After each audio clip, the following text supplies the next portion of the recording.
മിശിഹായ്ക്ക് സ്തുതിയായിരിക്കട്ടെ. തിരുവിരുന്നിന്റെ ഇന്നത്തെ ഈ പുതിയ എപ്പിസോഡിലേക്ക് ഈശോയുടെ നാമത്തിൽ എല്ലാവർക്കും സ്വാഗതം.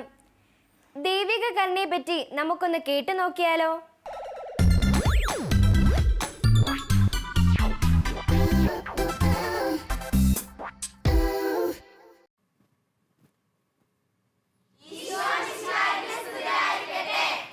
എപ്പോഴും സ്തുതിയായിരിക്കട്ടെ. നിങ്ങൾക്ക് എല്ലാവർക്കും സുഖാണോ?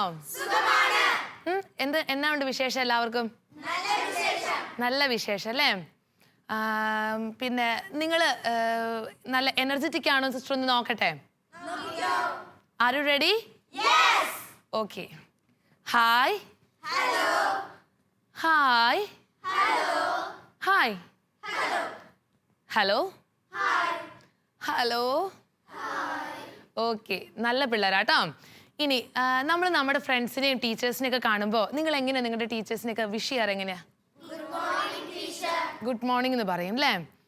ഇനി വേദപാഠം പഠിപ്പിക്കുന്ന ടീച്ചേഴ്സിനെ കാണുന്നെങ്കിൽ നിങ്ങൾ എങ്ങനെയാണ് നിങ്ങളുടെ ടീച്ചേഴ്സിനെ വിഷ് ചെയ്യുന്നത്?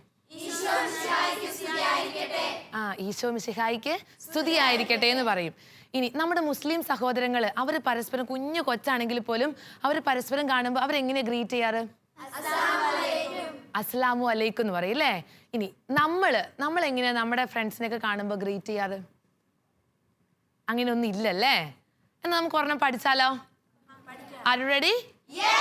ഓക്കെ. ആൻഡോ വാ. ഇനി സിസ്റ്റർ ഒന്ന് കാണിച്ചു തരും, അപ്പൊ നിങ്ങൾ പരസ്പരം അത് ചെയ്യണം. Okay? In the name of the Father and of the Son and of the Holy Spirit. Amen. പഠിച്ചോ? ആൻഡോ പോയിരുന്നു. ഇനി ഒന്ന് തന്നെ ചെയ്യാം. Ready? In the name of the Father and of the Son and of the Holy Spirit. Amen. ഇനി തന്നെ ഒന്ന് ചെയ്ത് നോക്കിക്കേ.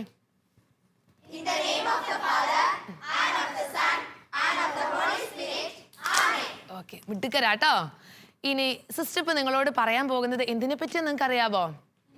അറിയില്ലല്ലേ? ഓക്കെ, സിസ്റ്റർ പറയാൻ പോകുന്നത് കരുണയെ പറ്റിയാണ് പറയാൻ പോകുന്നത് കേട്ടോ. ഈശോയുടെ ഏറ്റവും നല്ല ഏറ്റവും മഹത്തായ ഒരു വ്യക്തിത്വമാണ് എന്ത്? കരുണ. ഈ കരുണ എന്ന വാക്ക് എവിടെ നിന്നാ വന്നേന്ന് നിങ്ങൾക്ക് അറിയാവോ? അറിയത്തില്ല. ഹെസദ് എന്ന ഹീബ്രു പദത്തിൽ നിന്നാണ് ഈ കരുണ എന്ന വാക്ക് വന്നിരിക്കുന്നത്. ഇനി അതിൻ്റെ ഗ്രീക്ക് ഭാഷ എന്ന് പറയുന്നത് എലയേസ് എന്ന് പറയും. മലയാളത്തിൽ നമ്മൾ അതിന് എന്നാ പറയും? കരുണ എന്ന് പറയും അല്ലേ? ഇനി ഈ കരുണയുടെ നമുക്ക് കുറച്ച് നാൾ മുമ്പ് കരുണയുടെ വർഷമായിട്ട് പ്രഖ്യാപിച്ചായിരുന്നു ഇല്ലേ? പ്രഖ്യാപിച്ചില്ലേ? അതെന്നായിരുന്നു? 2015 ഡിസംബർ 8 മുതൽ 2016 നവംബർ 20 വരെ. മിടുക്കൻ. ഒരു അടിപൊളി ക്ലാപ്പ് കൊടുത്തവന്. 2015 ഡിസംബർ 8 മുതൽ 2016 നവംബർ 20 വരെയായിരുന്നു എന്ത്? കരുണയുടെ വർഷം അല്ലേ?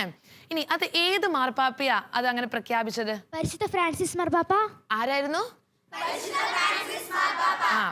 ഫ്രാൻസിസ് മാർപ്പാപ്പയാണ് കരുണയുടെ വർഷമായിട്ട് പ്രഖ്യാപിച്ചത് അല്ലേ? അത് എന്നായിരുന്നു? 2015 ഡിസംബർ 8 മുതൽ 2016 നവംബർ 20 വരെ അല്ലേ? നിങ്ങളുടെ കൂട്ടുകാരെ ഗ്രീറ്റ് ചെയ്യാൻ ഒരു പുതിയ ഐഡിയ പഠിച്ചില്ലേ? എല്ലാവർക്കും ഇഷ്ടമായോ? ഇനി ഒരു അടിപൊളി ഗെയിം കളിച്ചാലോ? നമുക്കൊരു ഗെയിം കളിച്ചാലോ? റെഡി? ഓക്കെ. നല്ല ചുണക്കുട്ടികളായിട്ട് 10 പേര് വേഗം ഏറ്റു വന്നേ. 10 പേരായി. മോൾ അവിടെ ഇരുന്നോ കേട്ടോ? ഓക്കെ, അടുത്ത ഗെയിം വെച്ചിട്ട് കളിപ്പിക്കാം. ഓക്കെ, വാ വേഗം വാ. ഇത് വേഗം 2 ടീമായിട്ട് തിരി. ഗെയിം നിങ്ങൾ 2 ടീമായിട്ട് തിരിഞ്ഞ് നിൽക്കുമോ അല്ലേ? ഇനി 2 ടീമിന് 2 ടീം ലീഡേഴ്സ് ഉണ്ട്. ഇനി സിസ്റ്റർ നിങ്ങൾക്ക് 2 ടീം ലീഡേഴ്സിൻ്റെ കയ്യിലും 2 വളകൾ തരും. എന്നിട്ട് 2 വളകൾ നിങ്ങൾ ടീം ലീഡർ തന്നെ ഈ അറ്റം വരെയുള്ളവർക്ക് പാസ് ചെയ്യണം. താഴെ വീണ് പോകരുത്, കൈ ഉപയോഗിക്കരുത്. കേട്ടല്ലോ? ഓക്കെ, ഇപ്പൊ തുടങ്ങാം നമുക്ക് ഗെയിം. അപ്പൊ ഇവർ ഗെയിം കളിക്കുമ്പം ഓഡിയൻസ് എന്ത് ചെയ്യണം? നന്നായിട്ട് ഇവരെ പ്രോത്സാഹിപ്പിക്കണം കേട്ടോ. റെഡി?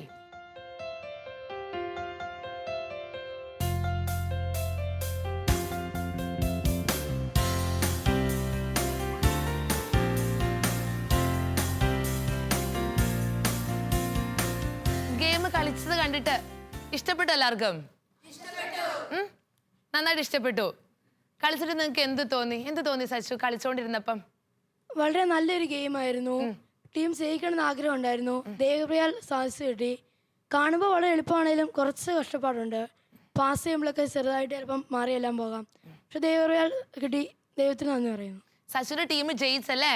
ഒരു നല്ല കിട്ടിയ ക്ലാപ്പ് കൊടുക്കണ്ടേ സച്ചിന്റെ ടീമിന്? ഓക്കെ, ഇനി ആൻഡ്രോസ് എങ്ങനെയുണ്ടായിരുന്നു ഗെയിം കളിച്ചപ്പം? നല്ല ക്ഷമയോടെ കളിക്കാൻ പറ്റി. എന്നാൽ ഡിഫിക്കൽട്ടായിരുന്നു, പക്ഷേ ശ്രദ്ധയോടെ കളിക്കാൻ പറ്റുകൊണ്ട് ജയിക്കാൻ പറ്റി. ഓക്കെ, നല്ല ഡിഫിക്കൽട്ടായിരുന്നു, ക്ഷമയോടുകൂടി കളിക്കണമായിരുന്നു. അങ്ങേ അറ്റം മുതൽ ഇങ്ങേ അറ്റം വരെയുള്ള എൻ്റെ സഹോദരങ്ങൾക്ക് കൂടുതൽ എന്താണ് വള പാസ് ചെയ്യണം എന്നുള്ളൊരു ബോധം അവർക്കുണ്ടായിരുന്നു അല്ലേ? അതുകൊണ്ട് അവരെന്ത് ചെയ്തു, ഏറ്റവും ആദ്യം എത്തണം എന്നുള്ളൊരു ചിന്ത അവർക്കുണ്ടായിരുന്നു. വീണ് പോകരുത്, എൻ്റെ കൂടെയുള്ള സഹോദരനെയും കൂടി പരിഗണിക്കണം എന്നുള്ളൊരു ചിന്ത അവർക്കുണ്ടായിരുന്നു അല്ലേ? അതുകൊണ്ടാണ് അതിനെന്ത് ചെയ്ത് അവർ അവസാനം 2 ടീമുകാരും ജയിച്ചു ശരിക്കും പറഞ്ഞാൽ ഇല്ലേ? 2 ടീമും ഇച്ചിരി ഒരു സമയ വ്യത്യാസം വന്നു എന്ന് മാത്രമേ ഉള്ളൂ. അല്ലാതെ നോക്കുമ്പോൾ 2 ടീമുകാരും നന്നായിട്ട് അത് ചെയ്തു അല്ലേ? ഓക്കെ, അപ്പം ഇതുപോലെയാണ് എന്ത്, നമ്മൾ നമ്മുടെ കൂടെയുള്ളവരുടെ ഇപ്പോൾ കുഞ്ഞു കുഞ്ഞു കാര്യങ്ങളിൽ പോലും നമ്മുടെ കൂടെയുള്ളവരോട് നമ്മൾ കരുണ കാണിക്കേണ്ടവരല്ലേ അല്ലേ? ഇപ്പോൾ ഒരു ചെറിയൊരു ഒരു വള, ആ വള എന്ത് ചെയ്തു, നമ്മൾ വേറൊരാൾക്ക് പാസ് ചെയ്യുമ്പം അവൻ എങ്ങനെ അത് എത്രമാത്രം നന്നായിട്ട് പാസ് ചെയ്യാൻ പറ്റുന്നുള്ള വിധത്തിലായിരുന്നല്ലോ ഓരോരുത്തരും പാസ് ചെയ്തത്. അങ്ങനെയല്ല, എനിക്കിഷ്ടമുള്ള പോലെ പാസ് ചെയ്താൽ മതി എന്ന് പറയുവാണെങ്കിൽ അവന് എത്തുമായിരുന്നോ? അവസാനം വരെ എത്തുമായിരുന്നോ? ഇല്ലല്ലേ?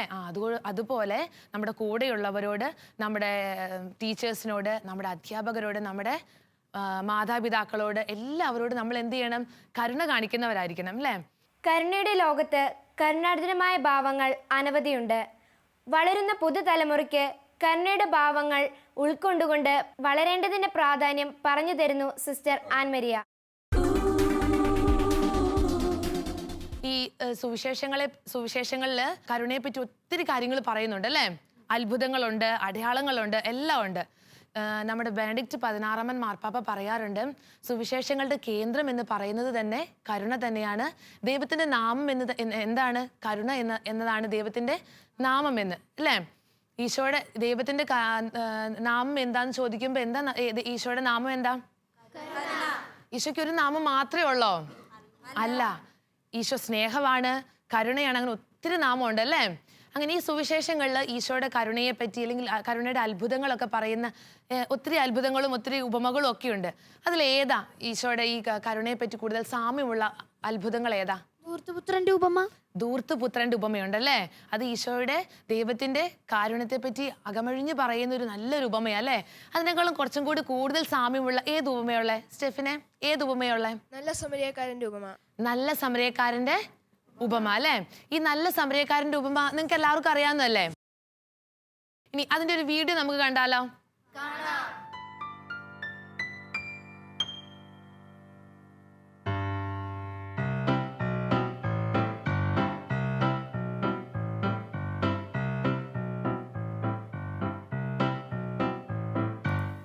Was on a journey from here to Jericho, admiring all the sights as he walked along the road. But on ahead, behind a rock, 2 robbers dressed in black jumped up from their hiding spot and took him by attack. Now they left him lying on the road, bleeding, half alive. They took his money and his clothes and left him there to die.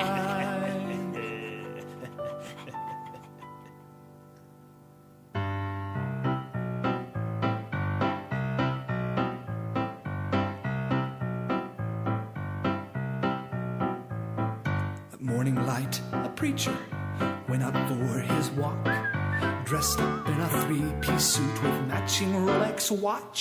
Now as he began to break a sweat, the holy preacher stopped to see the bloody, helpless man. Why, the Reverend was just shocked. I cannot help you, he said. Sorry. I would love to bless you, but I don't feel led. Oh, but here's a brochure. Keep me in mind if you're looking for a church.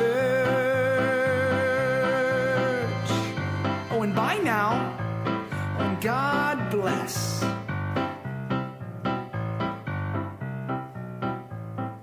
Another man came walking down that dusty road. He had been a deacon since he was was 8 years old. Now he's still a man just bleeding. He considered CPR, but on second thought, I'd better not. I'm not certified anymore. I'll not help you, he said. I'm so sorry. I would love to bless you, but I don't feel led.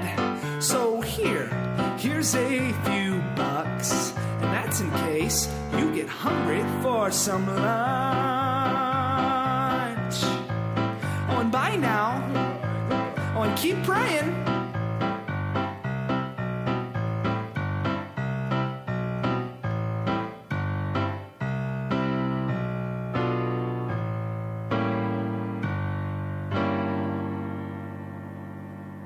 The man would lay in the middle of that path. Still no one came to help the man, but they left him there for death.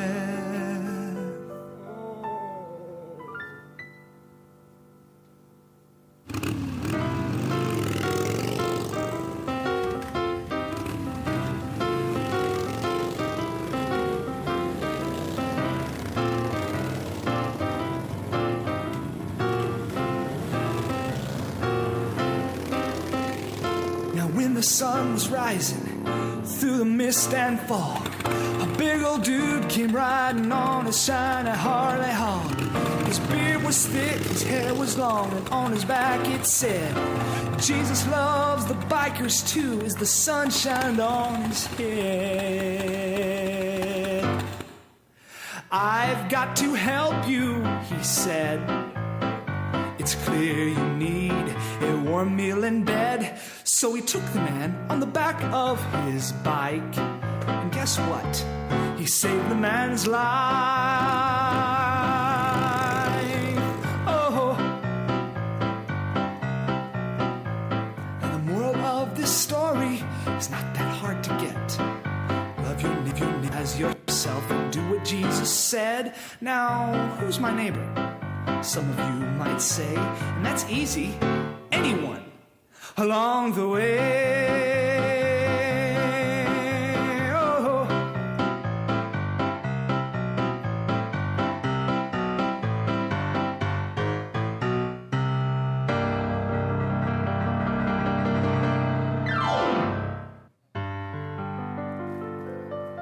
Video എല്ലാവർക്കും ഇഷ്ടപ്പെട്ടില്ലേ? ഇഷ്ടപ്പെട്ടു അല്ലേ? എന്തിനെ പറ്റിയുള്ള video ആയിരുന്നു അത്? നല്ല സമരിയക്കാരന്റെ ഉപമ അല്ലേ? ഒരു മനുഷ്യൻ യാത്ര ചെയ്യുന്ന ഇടയ്ക്ക് കവർച്ചക്കാര് കള്ളന്മാരും അയാൾ എന്ത് ചെയ്യപ്പെട്ടു? അയാള് ആക്രമിക്കപ്പെട്ടു. അങ്ങനെ ആക്രമിക്കപ്പെട്ട് കഴിഞ്ഞ ശേഷം അയാളിങ്ങനെ തളർന്ന് കിടക്കുന്ന സമയത്ത് ആദ്യം ഒരാൾ വന്നിരുന്നു. അത് ആരായിരുന്നു? അത് ഒരു പുരോഹിതൻ വന്നു അല്ലേ? ആ പുരോഹിതൻ വന്നതിന് ശേഷം പുരോഹിതൻ എന്ത് ചെയ്തു? അയാളെ കണ്ടിട്ട് ബലി അർപ്പിക്കാനുണ്ടെന്ന് പറഞ്ഞ് അയാൾ വേഗം അവിടെ നിന്ന് പിൻവാങ്ങി. അടുത്തതായിട്ട് പിന്നീട് വേറൊരാളും കൂടി വന്നു അയാളെ സഹായിക്കാനായിട്ട്. ആരായിരുന്നു വന്നേ? ലേവായൻ. പക്ഷെ അയാൾ സഹായിച്ചോ? കണ്ടിട്ടും കാണാതെ പോലെ അയാള് പോയി അല്ലേ? പിന്നീട് വേറൊരാൾ വന്നു. അതാരായിരുന്നു? നല്ല സമറിയക്കാരൻ അല്ലേ? ആ നല്ല സമറിയക്കാരൻ വന്നപ്പോൾ എന്ത് ചെയ്തു? അയാളുടെ മുറിവുകളൊക്കെ വെച്ച് കെട്ടി അയാൾ ഒരു നല്ലൊരു സത്രത്തിൽ കൊണ്ടാക്കി എത്രയും ദിവസം വേണോ അത്രയും ദിവസത്തെ പണമൊക്കെ കൊടുത്ത് അയാൾ എന്ത് ചെയ്തു? അയാൾ ശുശ്രൂഷിച്ചു അല്ലേ? അങ്ങനെ ശുശ്രൂഷിച്ചു കഴിഞ്ഞതിന് ശേഷം ഈശോ ചോദിക്കുന്നുണ്ട് ഏറ്റവും നല്ല അയൽക്കാരൻ ആരായിരുന്നു എന്ന്. ആരായിരുന്നു ഏറ്റവും നല്ല അയൽക്കാരൻ? സമറിയക്കാരൻ. എങ്ങനെയായിരുന്നു? എന്തുകൊണ്ട് സമറിയക്കാരനെ നല്ല അയൽക്കാരനാന്ന് പറഞ്ഞത്? കരുണ കാണിച്ചത് കൊണ്ടല്ലേ? നമ്മുടെ കൂടെയുള്ളവരോട് കരുണ കാണിക്കുമ്പോൾ നമ്മൾ എങ്ങനെയുള്ളവരാകും? നല്ല സമറിയക്കാരനും നല്ല സമറിയക്കാരിയാവും നമ്മളല്ലേ? കൂടെയുള്ളവരോട് കരുണ കാണിക്കുമ്പോഴൊക്കെ. ഇങ്ങനെ കരുണയെ പറ്റി ഒത്തിരി കാര്യങ്ങൾ ഈശോ ഒരു പ്രവാചികയിലൂടെ വെളിപ്പെടുത്തി തന്നിട്ടുണ്ട്. അതാരാന്നറിയോ? കരുണയെ പറ്റി ഒത്തിരി പറഞ്ഞ ഒരു പ്രവാചിക വിശുദ്ധ മദർ തെരേസ. വിശുദ്ധ മദർ തെരേസയെ പറ്റി നമ്മൾ എന്താ പറയാറ്? കാരുണ്യത്തിന്റെ അമ്മ എന്ന് പറയും അല്ലേ? ഈ കരുണയെ പറ്റി ഒത്തിരി വെളിപ്പെടുത്തലുകളൊക്കെ നടത്തിയ, അല്ലെങ്കിൽ ഈശോ ഒത്തിരിയേറെ കരുണയെപ്പറ്റി കരുണയുടെ വാതിൽ തുറക്കണം, കരുണയുടെ തിരുനാൾ ആഘോഷിക്കണം എന്നൊക്കെ പറഞ്ഞു തന്ന ഒരു പറഞ്ഞു കൊടുത്ത ഒരു വിശുദ്ധയുണ്ട്. അതാരായിരുന്നു എൽബ? വിശുദ്ധ മരിയ ഫൗസ്റ്റീന. ആരാണ്? വിശുദ്ധ ഫൗസ്റ്റീനയെ പറ്റി നിങ്ങൾ കേട്ടിട്ടുണ്ടോ? ഈ ഫൗസ്റ്റിന പുണ്യവതി ഇപ്പം എൽബ പറഞ്ഞതുപോലെ ഫൗസ്റ്റിന പുണ്യവതി ആയിരുന്നു ഈശോയുടെ കരുണയെ പറ്റിയുള്ള ഒത്തിരി വെളിപ്പെടുത്തലുകളൊക്കെ ലഭിച്ചിരുന്നത്. അപ്പൊ ഈശോ ഒരിക്കൽ ഫൗസ്റ്റിന പുണ്യവതിയോട് പറഞ്ഞു, നിനക്ക് എന്നെ സന്തോഷിപ്പിക്കണമെങ്കിൽ, എൻ്റെ സന്തോഷം നീ ആഗ്രഹിക്കുന്നുണ്ടെങ്കിൽ നീ എന്ത് ചെയ്യണം? നീ എൻ്റെ അതിശക്തവും അത്യഗാധവുമായിട്ടുള്ള കരുണയെപ്പറ്റി ഈ ലോകത്തോട് പറയുക എന്ന് പറഞ്ഞു. അപ്പൊ നിങ്ങൾക്ക് ഈശോയെ സന്തോഷിപ്പിക്കണ്ടേ? ഈശോയെ സന്തോഷിപ്പിക്കണമെങ്കിൽ എന്ത് ചെയ്യണം?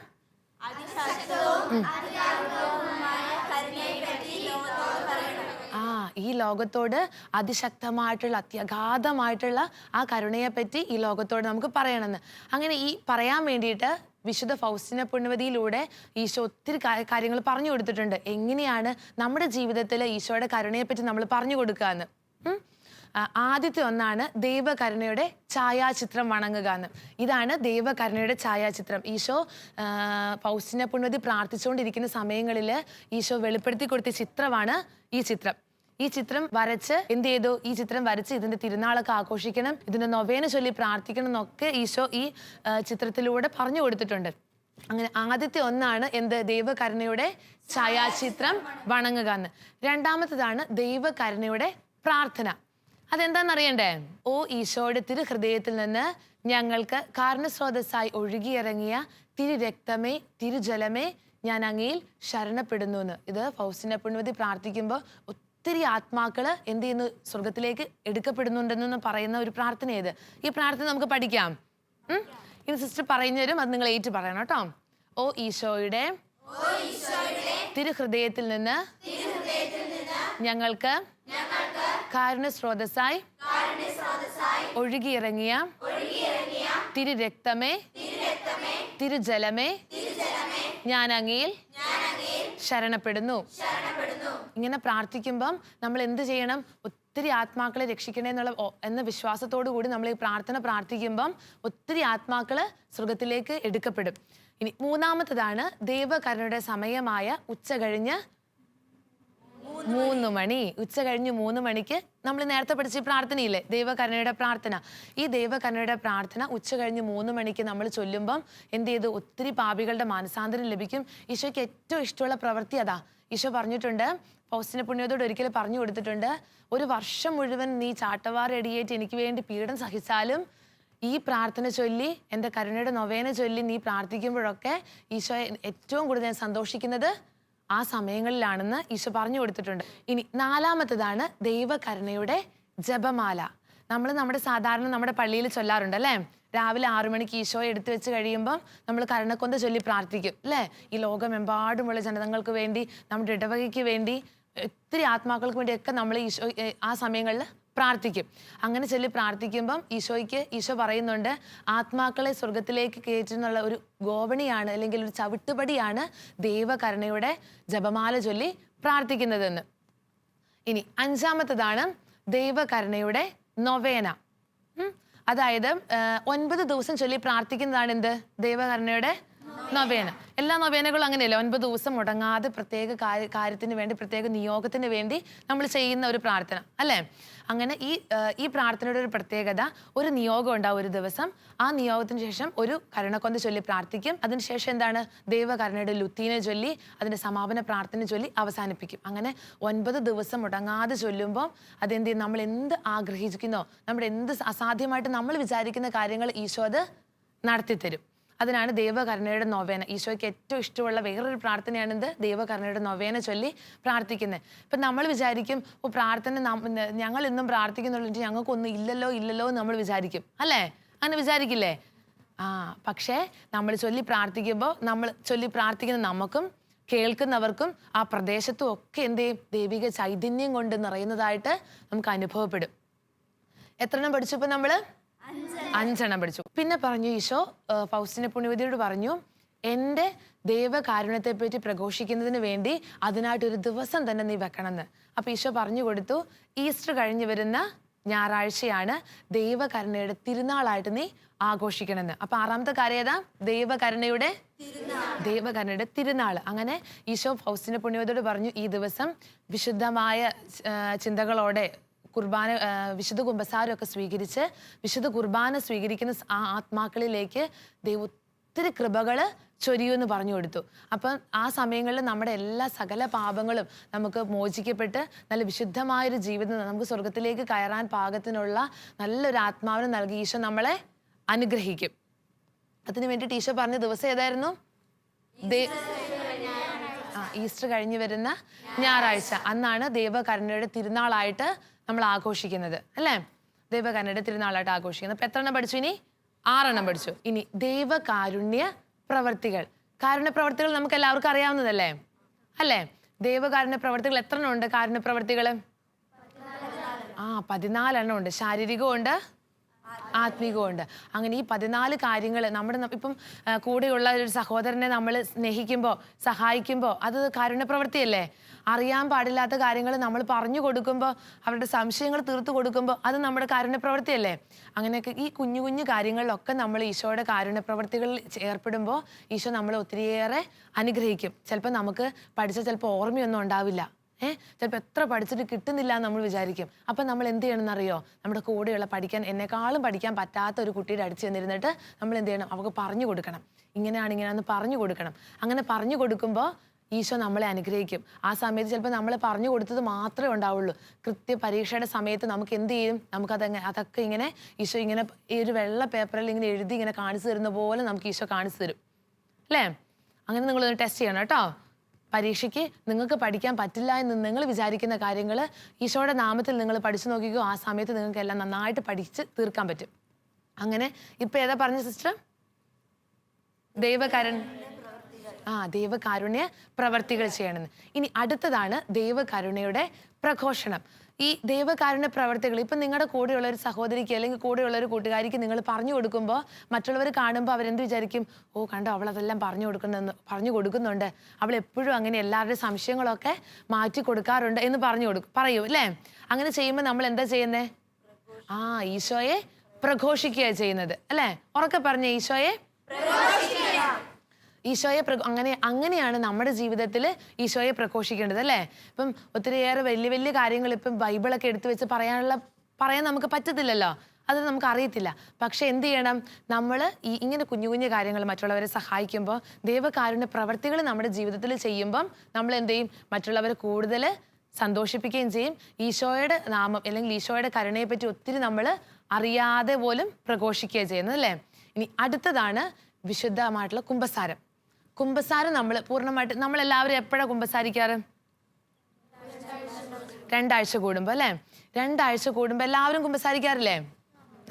2 ആഴ്ച കൂടുമ്പം നമ്മൾ കുമ്പസാരിക്കുന്നു. അങ്ങനെ കുമ്പസാരിക്കുമ്പോൾ ഒരുങ്ങി നമ്മൾ കുമ്പസാരിക്കും. അല്ലാതെ ഓടിപ്പോയി പള്ളിയിൽ കയറാൻ നേരത്തെ അച്ഛൻ അവിടെ ഇരിക്കുന്ന കണ്ടുകൊണ്ട് ഓടിപ്പോയി കുമ്പസാരിക്കുകയാണ് ചെയ്യുന്നത് അല്ല. തലേദിവസം ഒരുങ്ങി വരണം. എത്ര ദിവസമായി കുമ്പസാരിച്ചിട്ടുണ്ട്. അങ്ങനെ നമ്മൾ ആ കുർബാനയ്ക്ക് എങ്ങനെയാണോ നമ്മൾ ഒരുങ്ങിയത് അതുപോലെ പേപ്പറിൽ എഴുതിയാണെങ്കിൽ എഴുതി നമ്മൾ ഒരുങ്ങി കുമ്പസാരിക്കണം. അങ്ങനെ കുമ്പസാരിക്കുമ്പോൾ നമ്മളിൽ എന്ത് ലഭിക്കും? കരുണ ലഭിക്കും കേട്ടോ. നമ്മളിലേക്ക് കരുണ ഒത്തിരിയേറെ ഈശോ നമ്മുടെ ആത്മാക്കളിലേക്ക് ഈശോയുടെ ഒത്തിരി കൃപകൾ കൊണ്ട് നിറയ്ക്കും. നമ്മുടെ കാരുണ്യം കൊണ്ട് നമ്മൾ നിറയ്ക്കും. നമ്മൾ ചിലപ്പം പൈശാചിക ശക്തികളിലെല്ലാം വലയം ചെയ്യുന്നുണ്ടെങ്കിൽ ആ ശക്തികളിൽ നിന്നെല്ലാം ഈശോ നമ്മളെ എന്ത് ചെയ്യും? മോചിതരാക്കി ഈശോയുടെ കൂടെ നമ്മളെ നടത്തിപ്പിക്കും കേട്ടോ. ഏറ്റവും അവസാനത്തത് ഏതായിരുന്നു? ദിവ്യകാരുണ്യം അല്ലേ? ഇനി ഈ ദിവ്യകാരുണ്യത്തിന്റെ സന്നിധിയിൽ ഇരുന്ന് നമ്മൾ പ്രാർത്ഥിക്കുമ്പം നമ്മളിലേക്ക് എന്ത് വർഷിക്കും? കരുണ വർഷിക്കും. അങ്ങനെ നമ്മളിപ്പോൾ എത്ര കാര്യങ്ങൾ പഠിച്ചു? 10 കാര്യങ്ങൾ പഠിച്ചു അല്ലേ? എന്ന് വേഗം നമുക്ക് പറയാം. ഒന്നാമത്തേത് ദൈവകരുണയുടെ ഛായാചിത്രം വണങ്ങുക, ദൈവകരുണയുടെ പ്രാർത്ഥന, ദൈവകരുണയുടെ സമയമായ ഉച്ച കഴിഞ്ഞ് 3 മണി, ദൈവകരുണയുടെ ജപമാല, ദൈവകരുണയുടെ നൊവേന, ദൈവകരുണയുടെ തിരുനാൾ, ദൈവകാരുണ്യ പ്രവർത്തികൾ, ദൈവകാരുണ്യ പ്രഘോഷണം, കുംഭസാരം, ദിവ്യകാരുണ്യം. ഓക്കെ, മടുത്തോ നിങ്ങള്? ചെറുതായിട്ടല്ലേ? നമുക്കൊരു പാട്ട് പാടാം. മനുഷ്യന്റെ ആഗ്രഹത്താലോ പ്രയത്നത്താലോ അല്ല, ദൈവകരുണയാണ് എല്ലാറ്റിൻ്റെയും അടിസ്ഥാനം. റോമ 9:16. അതേ കൂട്ടുകാരെ, കരുണയുടെ വക്താക്കളായി തീരാൻ ഒരു അടിപൊളി ആക്ഷൻ സോങ് കണ്ടാലോ?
കൂട്ടുകാരെ, ദൈവിക കരുണയുടെ ആഴവും അർത്ഥവും അളക്കാൻ സാധിക്കുകയില്ല. അതിനാൽ ഇനിയുള്ള ഓരോ ദിവസവും ദൈവത്തിൻ്റെ ആഴമായ കരുണയിൽ നമുക്കും അഭയം പ്രാപിക്കാം. തിരുവിരുന്നിൻ്റെ ഇന്നത്തെ ഈ എപ്പിസോഡ് എല്ലാവർക്കും ഇഷ്ടമായില്ലേ? ഇനി അടുത്ത എപ്പിസോഡിൽ കാണുന്നതുവരെ ബൈ. നമുക്ക് ദൈവം ഒരുപാട് കഴിവുകൾ തന്നിട്ടുണ്ട്. അതിൽ നിങ്ങൾ ഇഷ്ടപ്പെടുന്ന ഒരു കഴിവ് നിങ്ങൾ മനസ്സിൽ ഓർക്കുക. നമുക്കറിയൊന്ന് കൈയടിച്ച് പ്രോത്സാഹിപ്പിക്കാം അല്ലേ?